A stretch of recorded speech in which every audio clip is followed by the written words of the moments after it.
Hey there friends, this is Doc again and we're up to Newbie Marketer lesson number 4.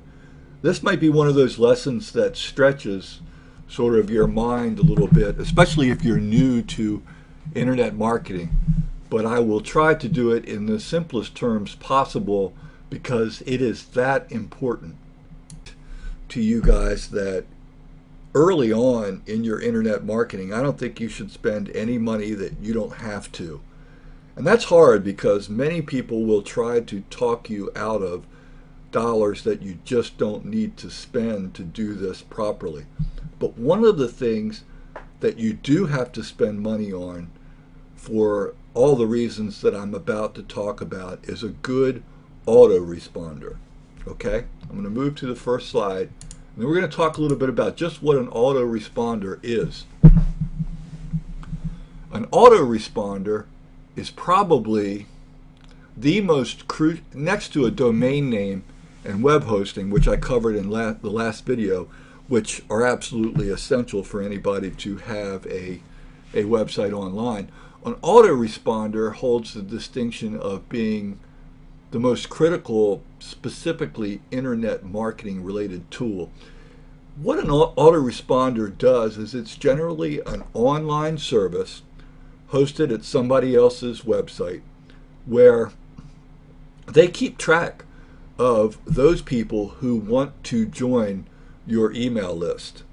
And one of the things you'll want to build, because it probably has the most value that I know of in online marketing, is a list of people who value what you have to say, who believe in what you know and what you can share, and are willing to hear from you on a regular basis. This is called a list or an email list in our business. And what an autoresponder does is it maintains records of this list. Now that may sound like something you can do on your own with a spreadsheet or even a notepad document, but trust me, there's far more to it than that. One of the things that autoresponders do is they keep you from running afoul of what has turned out to be increasingly complex regulation regarding how, when, and other terms associated with you emailing someone. So it's not just a matter of firing off an email and saying, hey, I'm Doc, this is a product I've just done, please buy it. It does not work like that. There are regulations about what you say in emails. There are more specifically regulations about the options you give people who belong to your list when they get one of those emails. I'll give you a good example. If you look down at the bottom of any emails you get from me, you will see that there's a ready link for you to exercise to either change your email address or to completely unsubscribe from my lists.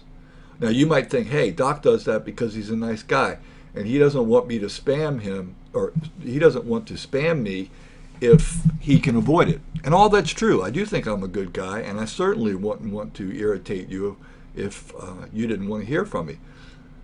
But those things are there for a legal reason. The legal reason is that you can't just put people on your mailing list and hit them with an offer whenever you want to. It's a voluntary thing. So if the person hasn't expressed an interest in hearing from you, A, they don't belong on your list, and B, when you do email them, you need to give them an easy and ready path to unsubscribing if, for example, they've decided that they no longer want to hear from you. That's what an autoresponder manages. It not only takes care of the technical specifics, but it monitors things like the date that someone joined your list and how they joined your list. It monitors when they unsubscribed, how they unsubscribed, and it reports these things back to you in case there's ever an issue. Let's say, for example, some sort of unstable or unscrupulous person says, hey, I never joined your list. I think this is spam. I think you're just doing this to sell to me, to irritate me. With an autoresponder, you've always got a way to go back in and document how that person joined your list. You can basically show them that they were the person who elected to hear your communications. Now, a good autoresponder does a number of things that are beyond the scope of this video, but I think I've covered the basics. One of the things that I think you need to know is that a really great autoresponder makes it easy for you to get up in the morning over a cup of coffee, have an idea for an email that you want to send, get that email typed up really quick, and get it sent out immediately to thousands of potential customers. I have, on just the one list alone, about 8,500 subscribers who want to hear from me. And I can get up in the morning, and within the first, I'd say 10 or 15 minutes of my morning routine, I can have an email done and out the door and on its way to all those people. And I can be on to other things. If I want to come back in the evening, I could send another email.